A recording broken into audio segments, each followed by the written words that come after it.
Baik saudara, kita hari ini ada di dalam sermon series kita yang berjudul When Jesus Gets Personal. Dan hari ini kita ada di dalam week yang ketiga dan tema khotbah saya ialah The One Thing You Lack. Satu hal yang kurang padamu. Nah, sebelum kita membaca akan firman Tuhan yang melandasi perenungan kita, saya ingin memulai perenungan ini dengan sebuah pertanyaan yang sederhana. Pertanyaannya ialah begini, bagaimana jika yang paling menjauhkanmu dari Tuhan bukanlah kelemahanmu, tetapi justru kekuatanmu? Saudara, apakah mungkin yang paling menghalangi kita datang kepada Kristus justru bukan kelemahan kita, tetapi apa yang kita anggap sebagai kekuatan? Dan inilah yang akan membuat bagian firman Tuhan yang kita baca akan begitu mengejutkan. Kenapa? Karena di sana kita akan bertemu dengan seorang yang menurut standar manusia hampir nggak punya kekurangan. Muda, dia punya kuasa, kaya, terpandang, hidupnya sangat bermoral. Kalau ada orang yang tampaknya layak jadi teladan, layak mungkin jadi pemimpin atau majelis di dalam lensa jemaat, layak jadi ring satunya Yesus, mungkin ini orangnya. Tapi ketika dia berdiri di hadapan Yesus, ada satu kalimat yang mengubah hidupnya, yaitu satu hal yang kurang padamu. Dan mungkin itulah kalimat yang perlu kita dengarkan hari ini. Saya ingin mengajak kita boleh membaca di dalam Injil Markus pasal yang ke-10 ayat 17 sampai 31. Kita baca silih berganti, saya mulai terlebih dahulu, kemudian kita bersama-sama untuk ayat yang genap. Markus 10 ayat 17 sampai ayat 31, saya mulai terlebih dahulu. Pada waktu Yesus berangkat untuk meneruskan perjalanannya, datanglah seorang berlari-lari mendapatkan dia. Dan sambil bertelut di hadapannya ia bertanya, "Guru yang baik, apa yang harus kuperbuat untuk memperoleh hidup yang kekal?" Jawab Yesus, "Mengapa kau katakan aku baik? Tak seorang pun yang baik selain daripada Allah saja. Engkau tentu mengetahui segala perintah Allah. Jangan membunuh, jangan berzinah, jangan mencuri, jangan mengucapkan saksi dusta, jangan mengurangi hak orang. Hormatilah ayahmu dan ibumu." Lalu kata orang itu kepadanya, "Guru, semuanya itu telah kuturuti sejak masa mudaku."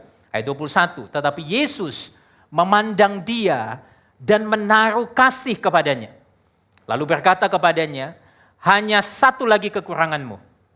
Pergilah, jualah apa yang kau miliki dan berikanlah itu kepada orang-orang miskin. Maka engkau akan beroleh harta di surga. Kemudian datanglah kemari dan ikutlah aku." Mendengar perkataan itu ia menjadi kecewa, lalu pergi dengan sedih sebab banyak hartanya. Lalu Yesus memandang murid-muridnya di sekelilingnya dan berkata kepada mereka, "Alangkah sukarnya orang yang beruang masuk ke dalam kerajaan Allah." Murid-muridnya tercengang mendengar perkataannya itu, tetapi Yesus menyambung lagi, "Anak-anakku, alangkah sukarnya masuk ke dalam kerajaan Allah." Ayat 25. "Lebih mudah seekor unta melewati lubang jarum daripada seorang kaya masuk ke dalam kerajaan Allah." Mereka makin gempar dan berkata seorang kepada yang lain, "Jika demikian, siapakah yang dapat diselamatkan?" Yesus memandang mereka dan berkata, "Bagi manusia hal itu tidak mungkin, tapi bukan demikian bagi Allah. Sebab segala sesuatu adalah mungkin bagi Allah." Berkatalah Petrus kepada Yesus, "Kami ini telah meninggalkan segala sesuatu dan mengikuti Engkau." Ayat 29. Jawab Yesus, "Aku berkata kepadamu, sesungguhnya setiap orang yang karena aku dan karena Injil meninggalkan rumahnya, saudaranya laki-laki atau saudaranya perempuan, ibunya atau bapaknya, anak-anaknya atau ladangnya, orang itu sekarang pada masa ini juga akan menerima kembali 100 kali lipat rumah, saudara perempuan, ibu, anak, dan ladang, sekalipun disertai dengan berbagai penganiayaan, dan pada zaman yang akan datang ia akan menerima hidup yang kekal." Sama-sama ayat 31, "Tetapi banyak orang yang terdahulu akan menjadi yang terakhir, dan yang terakhir akan menjadi yang terdahulu." Semikian jauh pembacaan firman Tuhan kita hari ini. Berbahagialah setiap kita yang boleh membaca, merenungkan dan dimampukan untuk melakukan firman di dalam hidup kita. Saudara, hari ini poin khotbah saya ada 3. Yang pertama ialah apa yang harus kulakukan. Yang kedua, apa yang kamu pegang erat. Dan yang ketiga, siapa yang dapat selamat. Cepat saja saudara kita masuk kepada poin yang pertama. Apa yang harus kulakukan? Yang siap belajar katakan amin. Amin. Saudara, ayat 17 di dalam bacaan kita dimulai dengan sebuah narasi prolog oleh Markus, dikatakan di sana pada waktu Yesus berangkat untuk meneruskan perjalanannya. Sebetulnya ini menunjukkan Yesus sedang berangkat ke Yerusalem. Datanglah seorang berlari-lari mendapatkan dia. Dan sambil bertelut di hadapannya, ia bertanya, "Guru yang baik, apa yang harus kuperbuat untuk memperoleh hidup yang kekal?" Menarik sekali bagi saya, saudara, Markus memulainya dengan sebuah detail yang sangat penting.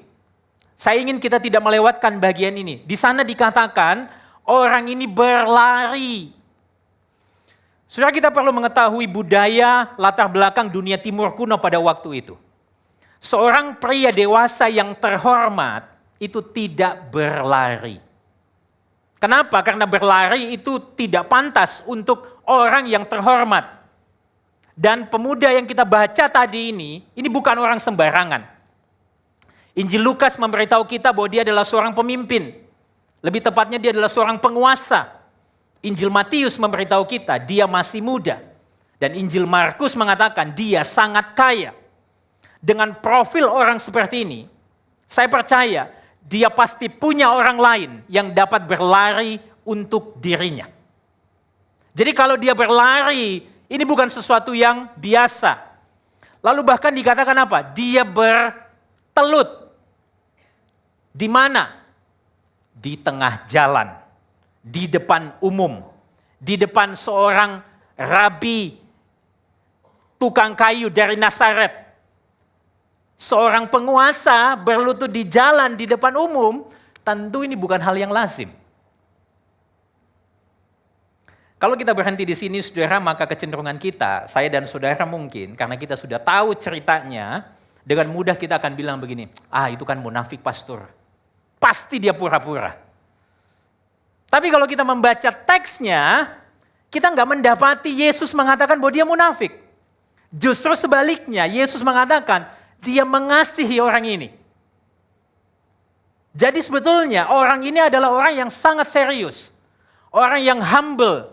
Dan dia mengajukan sebuah pertanyaan terbesar yang pernah diajukan oleh seorang manusia kepada Yesus. Beberapa penafsir mengatakan itu.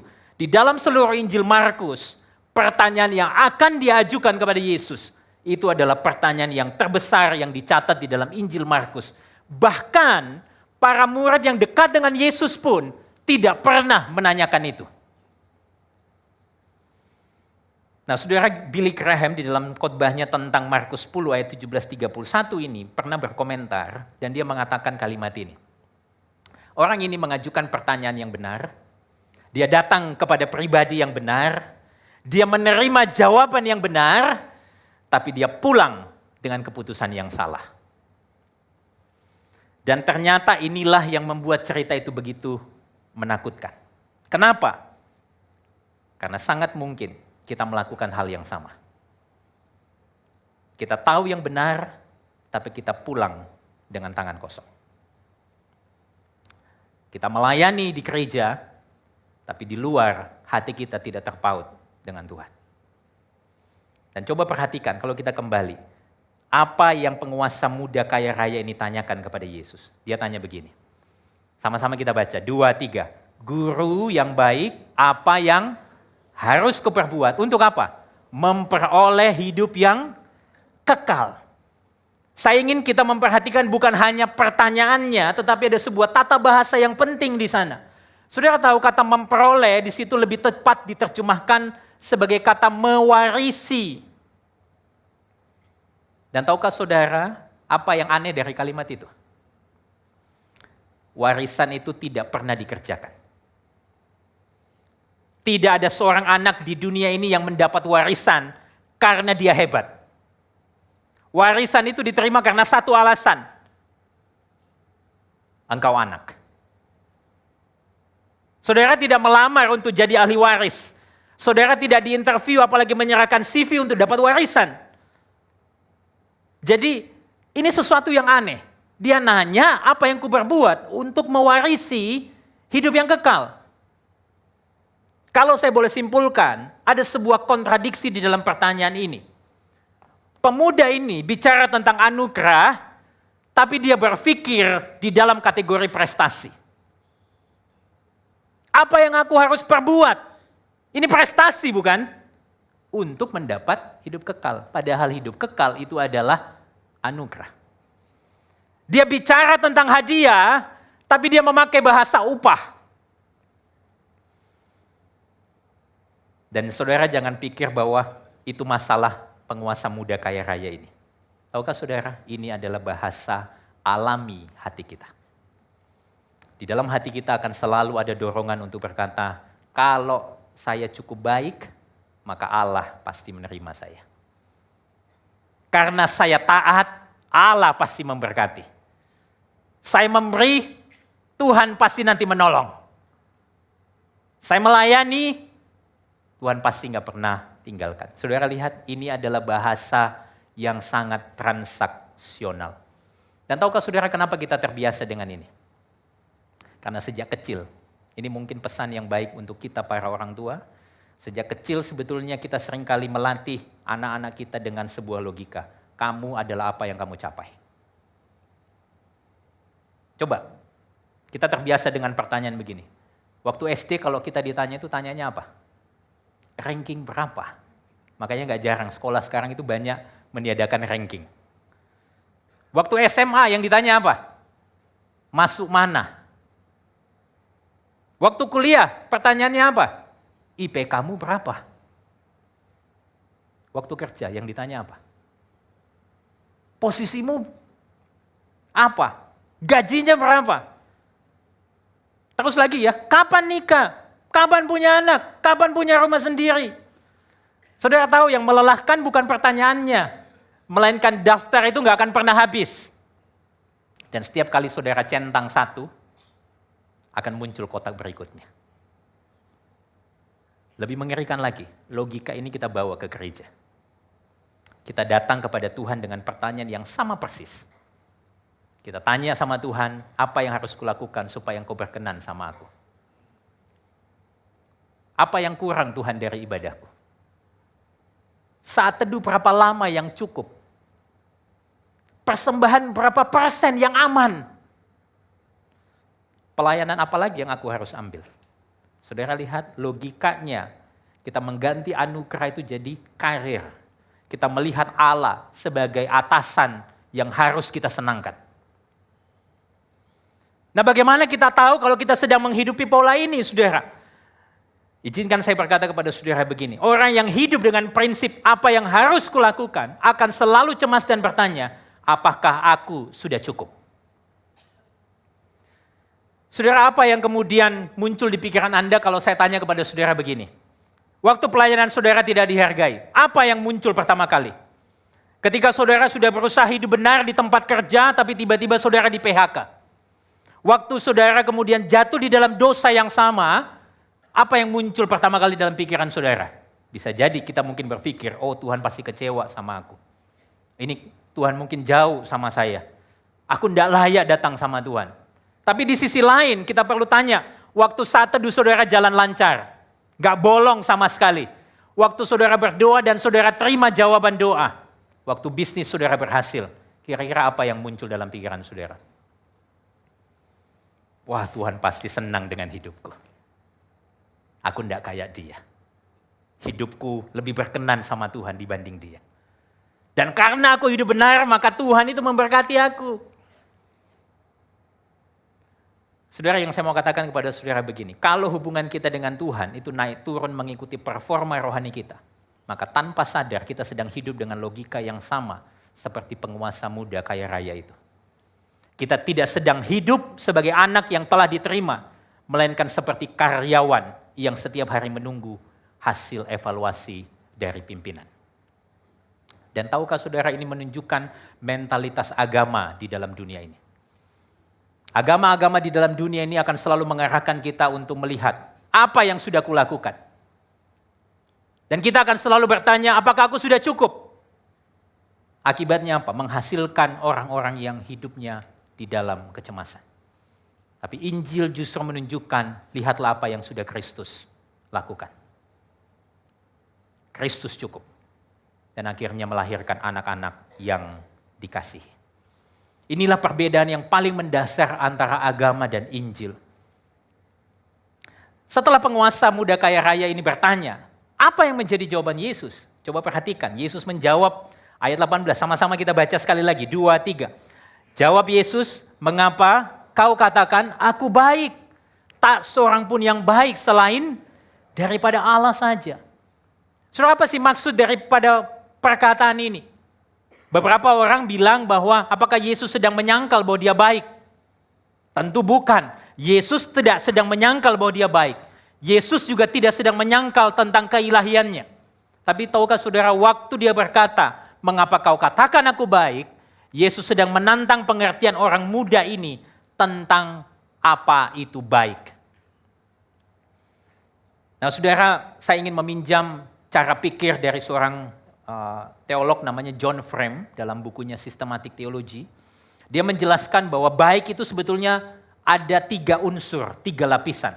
Yang pertama perbuatan, tujuan, dan motif. Sama-sama katakan, perbuatan, tujuan, dan motif. Kalau kita lihat penguasa muda kaya raya ini, waktu dia berpikir saya sudah cukup baik, definisi baiknya yang dia pakai adalah lapisan yang pertama. Ini bicara tentang perbuatan. Seolah-olah dia bilang begini, aku sudah taat sama hukum Allah. Bahkan dia bilang aku taat itu sejak muda. Sehingga secara lahiriah kita bisa katakan dia lulus. Dia baik secara perbuatan. Tapi Yesus gak berhenti di lapisan yang pertama. Di lapisan yang kedua dan ketiga orang ini jelas gagal. Karena apa? Hidupnya berpusat kepada kekayaan bukan kepada kemuliaan Kristus. Dan motifnya untuk dirinya, bukan mau mempercayakan diri kepada Kristus. Kalau saya boleh simpulkan seperti ini. Dari perspektif perbuatannya, apakah dia menaati hukum Allah? Dia menaatinya dengan sempurna. Apakah ini berlebihan? Tidak, saudara.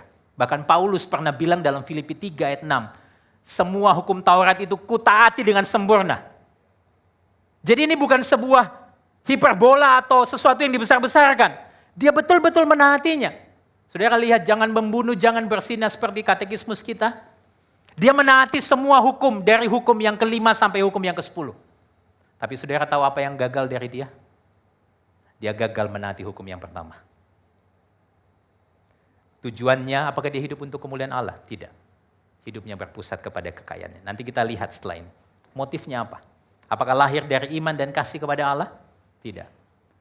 Hanya untuk dirinya. Sehingga dia enggak mempercayai dan mengikuti Kristus. Dari sinilah saudara, saya melihat bahwa Yesus tidak sedang mendebat apakah orang ini cukup bermoral atau tidak. Tapi dia menunjukkan bahwa kebaikan itu bukan hanya soal perilaku yang benar. Tapi hati yang benar di hadapan Allah. Sehingga kalau saya pakai bahasa yang lain, ketaatan itu bukan hanya tentang apa yang kita lakukan, tetapi tentang apa yang kita cintai.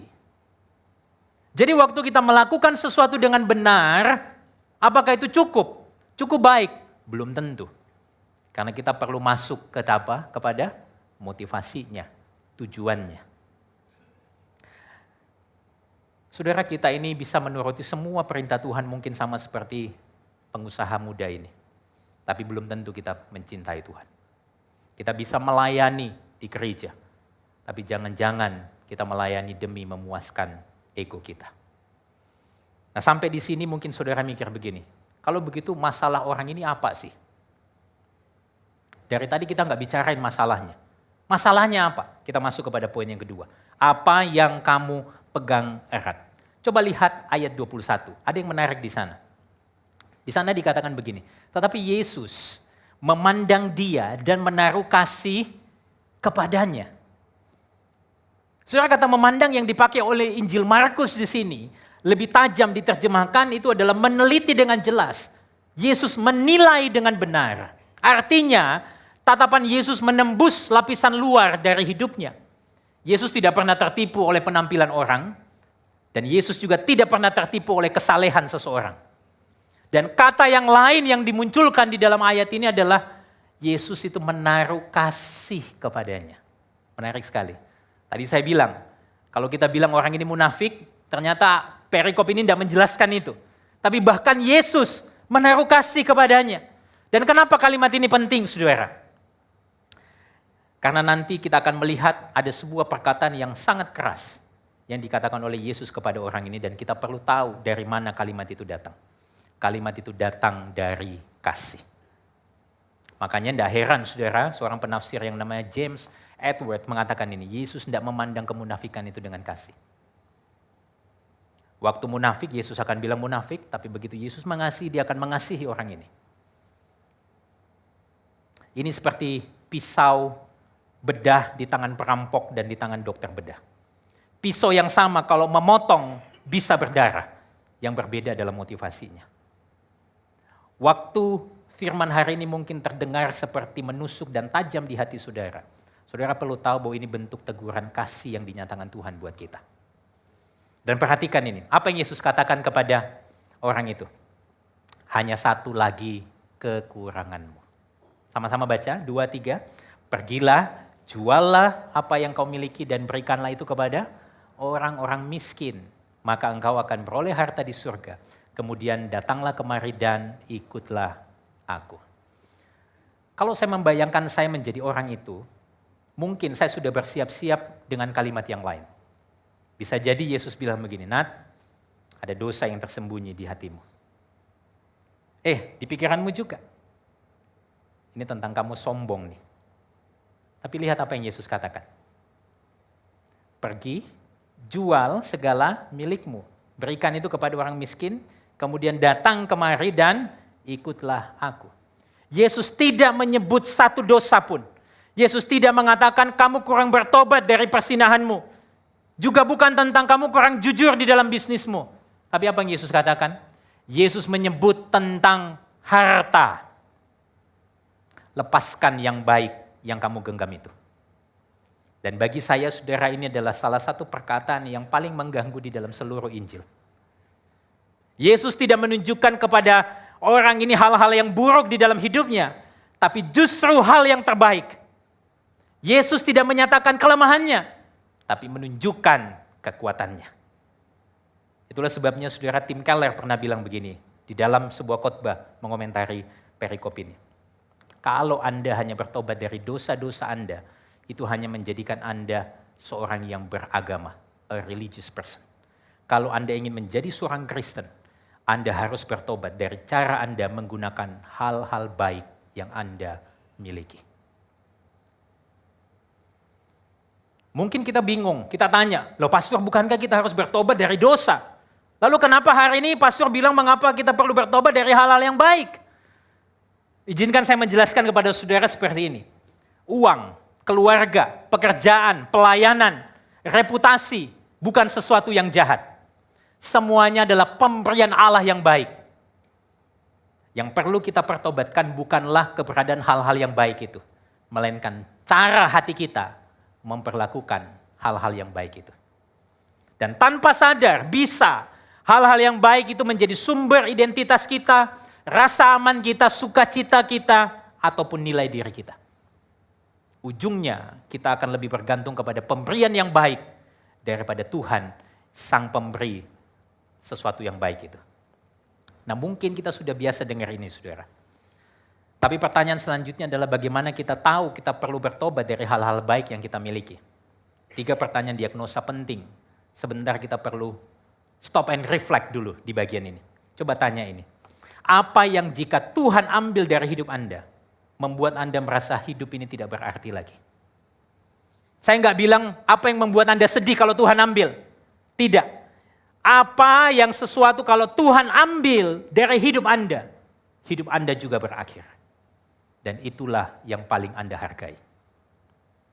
Pertanyaan kedua, kemana Anda berlari ketika hati Anda gelisah? Waktu cemas, kecewa, atau terluka, kepada siapa atau kepada apa Anda mencari penghiburan? Tahukah saudara tempat Anda mencari rasa aman seringkali menunjukkan tempat Anda menaruh pengharapan? Perhatikan kemana tangan Anda bergerak ketika hati Anda gelisah. Apa yang pertama kali Anda cari? Yang ketiga, adakah satu hal yang membuat Anda sulit berdoa? Tuhan, jadilah kehendak-Mu, bukan kehendak-Ku. Ini pertanyaan yang menurut saya sangat tajam. Simpan kalimat doa ini baik-baik.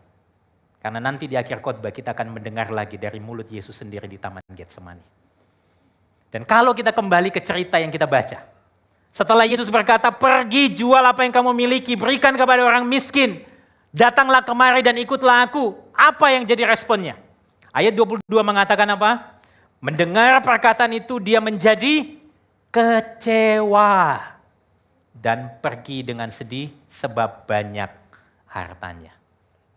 Saudara, kata kecewa di sini dipakai oleh Injil Markus untuk menunjukkan sebuah lukisan wajah. Wajah yang tadinya bercahaya, penuh semangat, dia berlari, datang kepada Yesus, berlutut di depan orang banyak. Tiba-tiba menjadi suram, tiba-tiba menjadi gelap. Dan kalimat terakhir dikatakan apa? Sebab banyak hartanya. Markus tidak memberikan detail ini di awal, saudara. Tapi dia berikan ini setelah mendengar apa yang Yesus katakan. Kenapa Markus menyimpan hal ini untuk menunjukkan di bagian akhir kepada kita?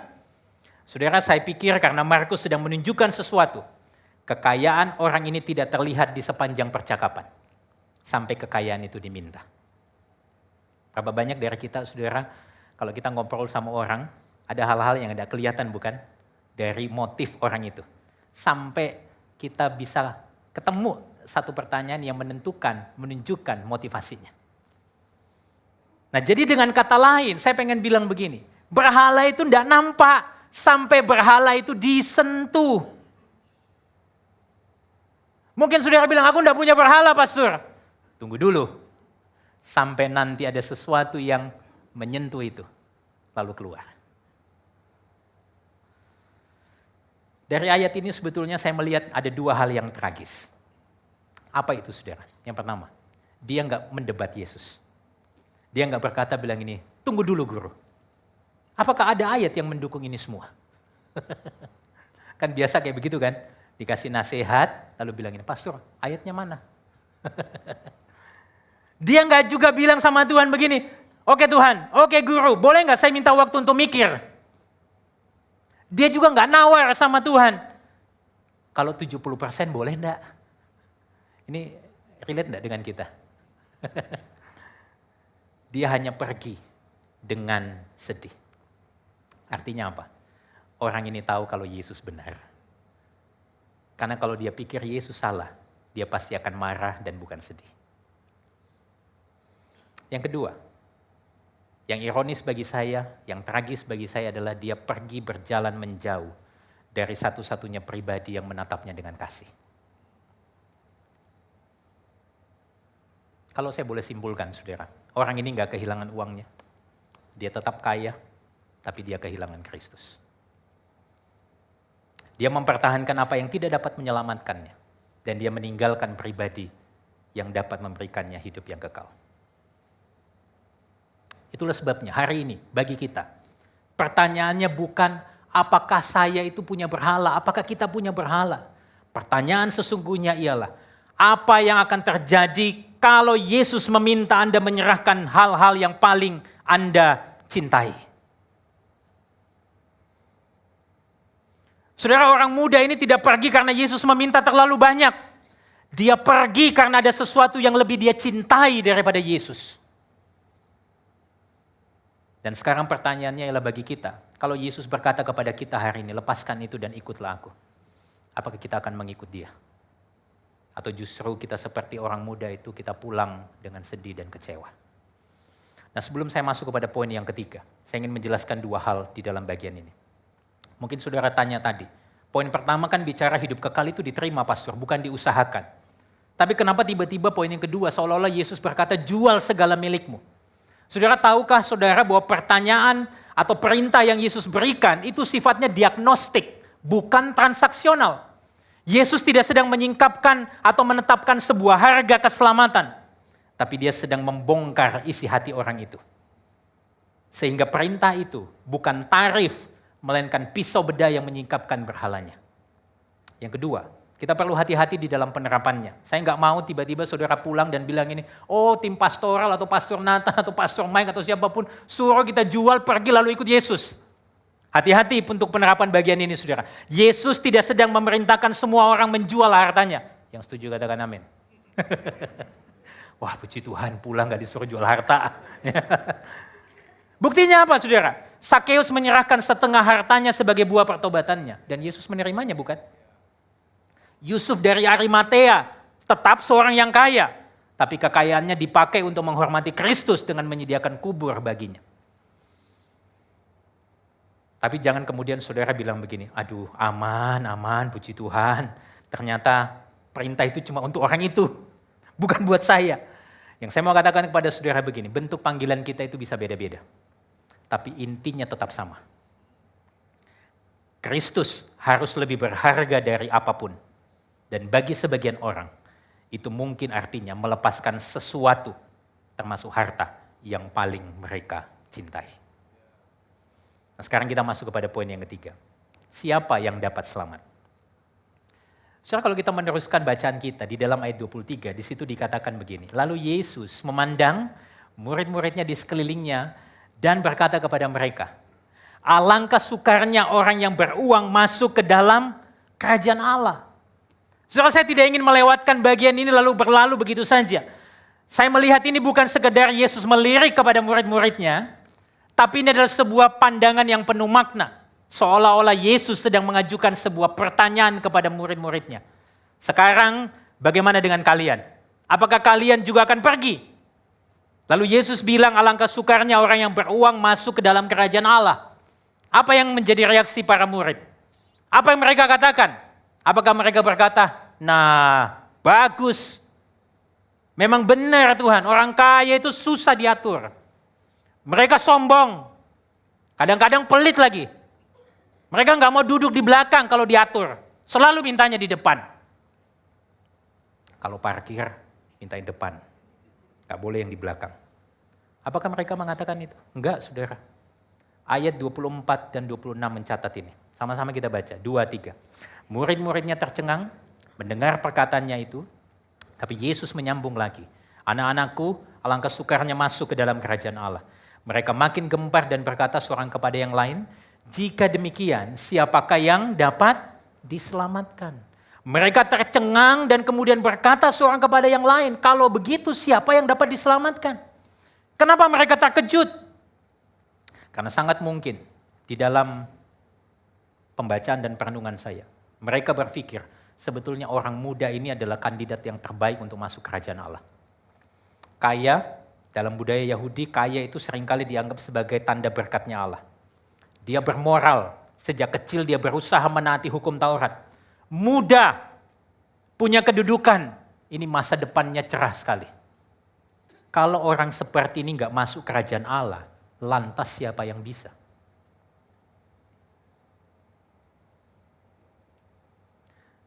Bagian ini saudara di dalam perenungan saya, seolah-olah Alkitab memberikan sebuah peringatan yang sangat serius, yang membuat para murid ini tercengang. Seolah-olah Alkitab ingin mengatakan demikian, bukan karena kekayaan itu dosa, tetapi kekayaan itu sangat mudah mengambil tempat Allah di hati manusia.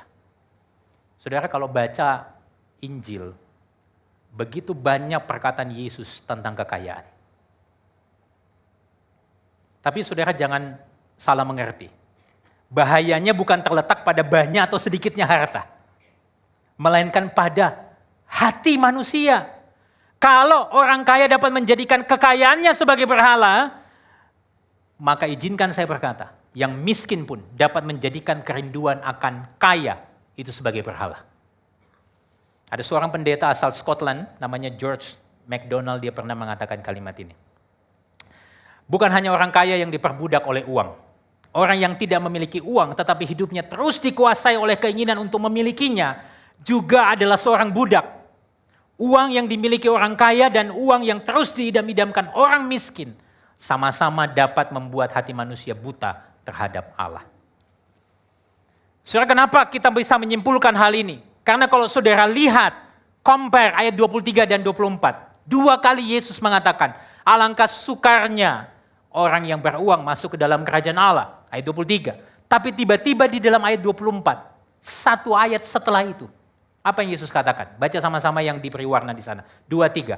Anak-anakku, alangkah sukarnya masuk ke dalam. Tiba-tiba kata beruang itu dihilangkan. Sebetulnya untuk menunjukkan sekali lagi bahwa penerapan kisah ini tidak hanya menyasar untuk orang yang kaya. Tapi juga yang menginginkan kekayaan. Jadi sekali lagi saudara, masalah utama dan terbesar di sini bukan tentang uang. Melainkan hati yang diperbudak oleh uang. Dan Yesus kemudian membawa para murid ini kepada sebuah gambaran yang tidak mungkin mereka lupakan. Apa itu saudara? Ayat 25. Kita tahu semua ini. Lebih mudah seekor unta melewati lubang jarum daripada seorang kaya masuk ke dalam kerajaan Allah. Saudara, apapun tafsirannya. Tafsiran yang paling sederhana adalah begini. Unta tetap unta, jarum tetap jarum. Gak usah dicari-cari artinya. Jelas sekali, Yesus sedang pengen bilang begini. Waktu ngomongin keselamatan, itu bukan hanya sulit. Yesus sedang bilang itu mustahil. Dan itulah sebabnya Yesus sendiri yang menegaskan di dalam ayat 27. Kita baca sekali lagi ayat 27. 1, 2, 3. Yesus memandang mereka dan berkata, bagi manusia hal itu tidak mungkin. Tetapi bukan demikian bagi Allah. Sebab segala sesuatu adalah mungkin bagi Allah. Nanti kita akan lihat ayat ini kembali. Waktu kita melihat keindahan Injilnya di sana. Tapi perkataan Yesus di sini sebenarnya sedang menyingkapkan perbedaan yang paling mendasar antara agama di dunia dan Injil. Sekali lagi saya pengen saudara melihat komparasinya dengan jelas. Kalau agama di dalam dunia ini seolah-olah berkata, semakin keras kamu berusaha, semakin besar harapanmu untuk diselamatkan. Tapi Injil justru menunjukkan, sekeras apapun usahamu, keselamatan tetap mustahil. Kecuali Allah yang bertindak. Kalau di awal saudara kita lihat tadi bedanya antara agama dan Injil. Pada motifnya kenapa kita taat. Sekarang kita lihat bedanya apakah usaha kita sanggup menyelamatkan. Tidak. Jadi dengan kata lain Yesus ingin berkata kepada orang muda itu, kepada para muridnya dan kepada kita semua. Bahwa sebetulnya anugerah itu bukanlah pertolongan bagi orang yang hampir berhasil. Anugerah itu bukan pertolongan bagi orang yang merasa dirinya baik. Anugerah itu adalah kebangkitan bagi orang yang sudah mati. Seorang yang mati gak bisa buat apa-apa. Kecuali dia dibangkitkan. Dan itu anugerah. Nah, kita hampir tiba di penghujung cerita perikop ini. Kita tahu penguasa muda itu pergi. Pertanyaan para murid sudah dijawab. Tapi tiba-tiba ada seorang tokoh, salah satu murid Yesus, yang ngomong sama Yesus. Seolah-olah ada sesuatu yang mengganjal di hatinya. Yang dia pengen bilang sama Tuhan, kalau orang itu gagal karena tidak mau melepaskan hartanya, bagaimana dengan kami? Bukankah kami juga sudah meninggalkan segala sesuatu untuk ikut Yesus? Perhatikan ayat 28. Tiba-tiba Petrus datang sama Yesus dan bilang begini. Kami ini telah meninggalkan segala sesuatu dan mengikut engkau. Coba lihat apa yang terjadi. Baru saja Yesus meruntuhkan seluruh cara pikir. Aku melakukan sesuatu supaya diterima Allah.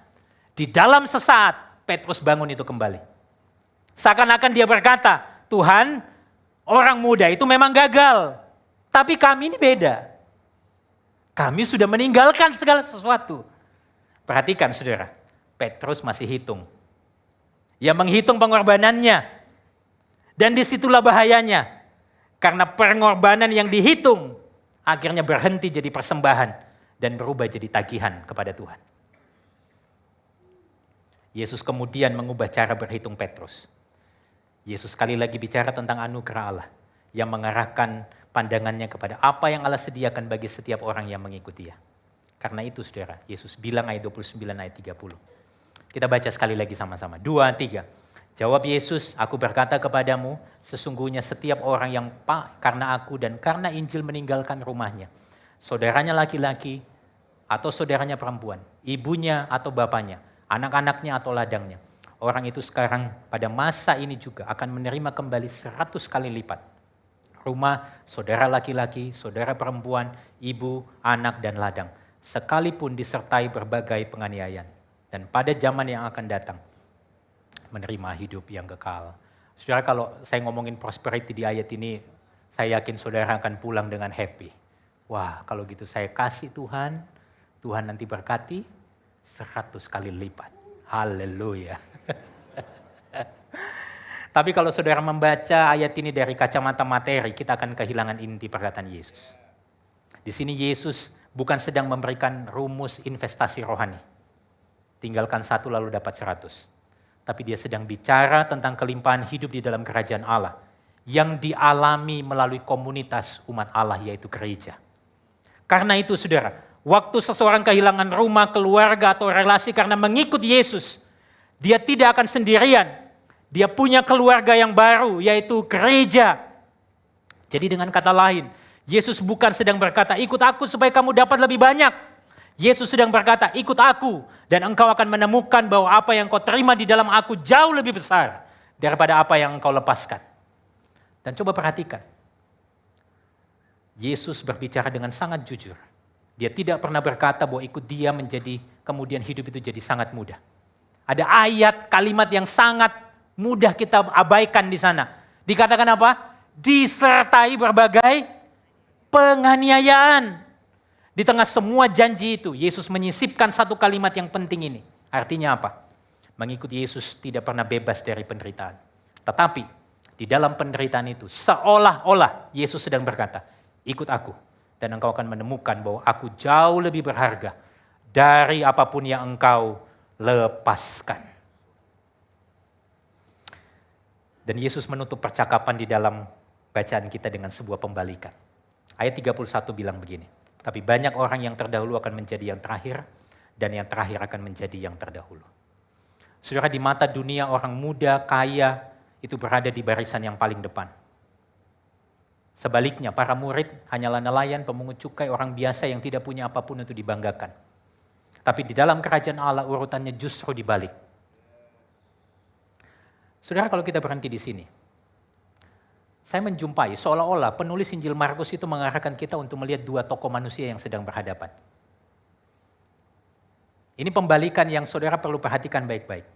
Ada seorang penguasa muda kaya raya, dia tidak sanggup melepaskan hartanya, tapi tahukah saudara berhalanya apa? Apa yang dia miliki, itulah berhalanya. Tapi ada seorang tokoh yang lain yang namanya Petrus, yang tadi bilang sama Yesus, kami ini sudah mengikuti engkau. Dia merasa telah melepaskan segala sesuatu. Tapi tahukah saudara apa berhalanya? Berhalanya ialah apa yang dia lepaskan. Seolah-olah orang ini tampak berlawanan satu sama lain. Yang satu nggak sanggup melepaskan, yang satu merasa sudah melepaskan. Tapi perhatikan lebih dalam. Keduanya sama-sama sedang menggenggam sesuatu. Orang muda itu menggenggam apa yang dia miliki. Petrus menggenggam apa yang sudah dia lepaskan. Dan berhala itu tidak selalu berbentuk harta. Pengorbanan pun bisa jadi berhala. Pelayanan pun bisa jadi berhala. Bahkan catatan tentang betapa banyaknya yang kita sudah berikan untuk Tuhan, itu pun bisa jadi berhala. Dan ini penting bagi kita yang duduk di dalam gereja. Kita mungkin tidak merasa seperti penguasa muda kaya raya itu. Tapi sangat mungkin kita seperti Petrus. Kita merasa aman karena kita sudah banyak berkorban. Keduanya sama-sama membutuhkan sesuatu di tangannya selain Kristus. Sehingga satu pertanyaan terakhir yang perlu kita jawab. Lalu siapa yang benar-benar melepaskan segalanya? Tentu bukan orang muda itu, karena dia pulang sambil memeluk hartanya. Bukan juga Petrus.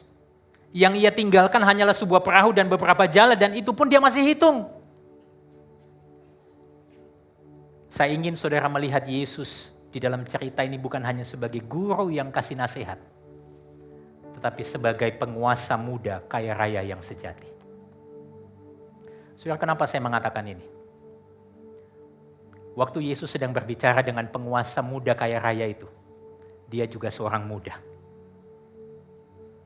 Lukas pasal yang ketiga ayat 23 mengatakan apa? Waktu memulai pelayanannya, Yesus umurnya kira-kira 30 tahun. Beberapa orang mengatakan pemuda yang kaya raya ini kira-kira usianya seperti itu. Dan seolah-olah dia melihat cermin dirinya. Tapi sesuatu yang berbeda. Yesus adalah penguasa. Dia bukan hanya punya satu daerah yang kecil di Yudea, tapi dialah Sang Firman yang olehnya segala sesuatu itu dijadikan. Dialah Raja atas alam semesta. Dan dia punya kekayaan. Yohanes 1 ayat 18 bilang sang anak tunggal Bapa ada di pangkuan Bapa. Saudara tahu bahasa pangkuan ini adalah bahasa yang paling intim untuk menunjukkan kedekatan, kasih, dan kehormatan yang paling tinggi. Itulah sebabnya Rasul Paulus pernah bilang dalam 2 Korintus 8 ayat 9. Karena kamu telah mengenal kasih karunia Tuhan kita Yesus Kristus. Bahwa ia yang oleh karena kamu menjadi miskin sekalipun apa? Ia kaya. Supaya kamu menjadi kaya oleh karena kemiskinannya.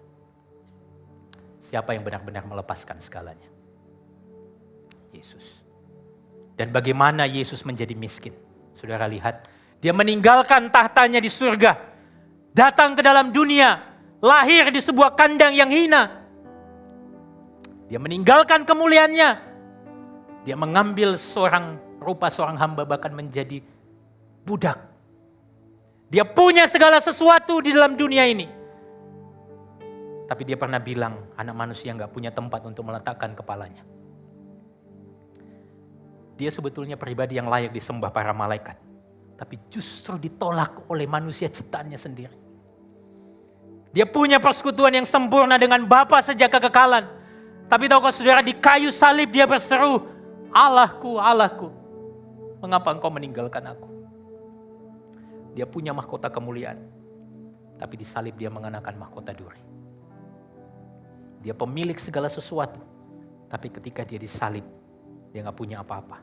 Bahkan pakaiannya pun diambil dan diundi oleh para prajurit. Dan bukan hanya itu saudara. Ada keindahan Injil yang lebih dalam dari perikop yang kita baca. Kalau tadi kita melihat ketika penguasa muda kaya raya itu mendengar perkataan Yesus dia jadi kecewa. Lalu dikatakan dia pergi dengan sedih sebab banyak hartanya. Kata yang sama pernah dipakai untuk menunjukkan kesedihan Yesus. Di mana itu? Dalam Matius 26 ayat 37 dikatakan begini. Dan ia membawa Petrus dan kedua anak Zebedeus sertanya. Maka mulailah ia merasa sedih dan gentar. Kata yang sama, duka yang sama. Tapi arahnya berlawanan. Saudara, orang muda itu berduka karena harus kehilangan hartanya. Dan dia pulang berjalan menjauh sambil memeluk hartanya. Tapi Yesus berduka. Dia karena akan kehilangan harta yang terbesar. Yaitu Bapaknya. Dan dia berjalan maju. Melepaskan hartanya itu. Inilah yang membuat Golgota begitu menyedihkan. Begitu mengerikan.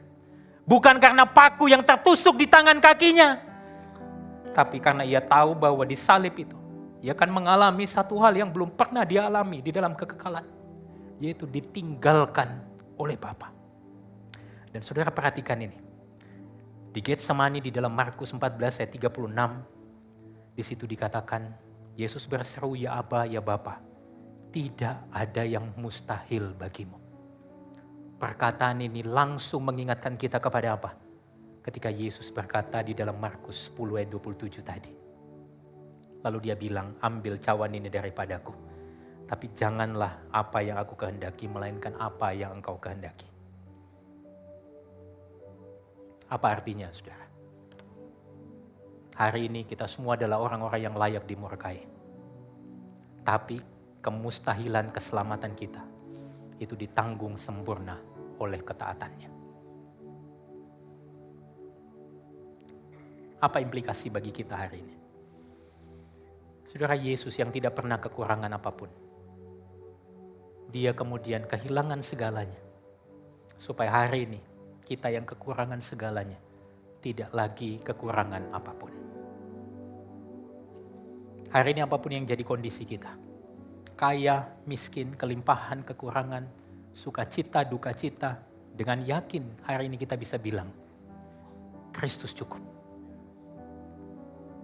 Kalau hari ini saudara datang dengan sebuah perasaan takut, karena mungkin saudara mendengar, saudara akan di PHK, saudara mungkin hari ini bisa bilang, Kristus cukup. Kalau hari ini saudara datang dengan gelisah, dengan pertanyaan, kapan menikah dan sebagainya, saudara bisa bilang, Kristus cukup.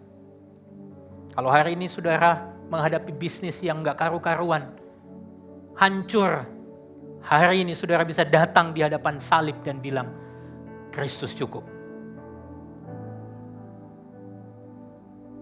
Tapi saya gak ingin kalimat Kristus cukup ini terdengar seperti slogan yang meremehkan penderitaan Anda. Kristus cukup bukan berarti kehilangan itu gak menyakitkan. Dia berduka cita di Getsemani. Yesus menangis, berpeluh di sana.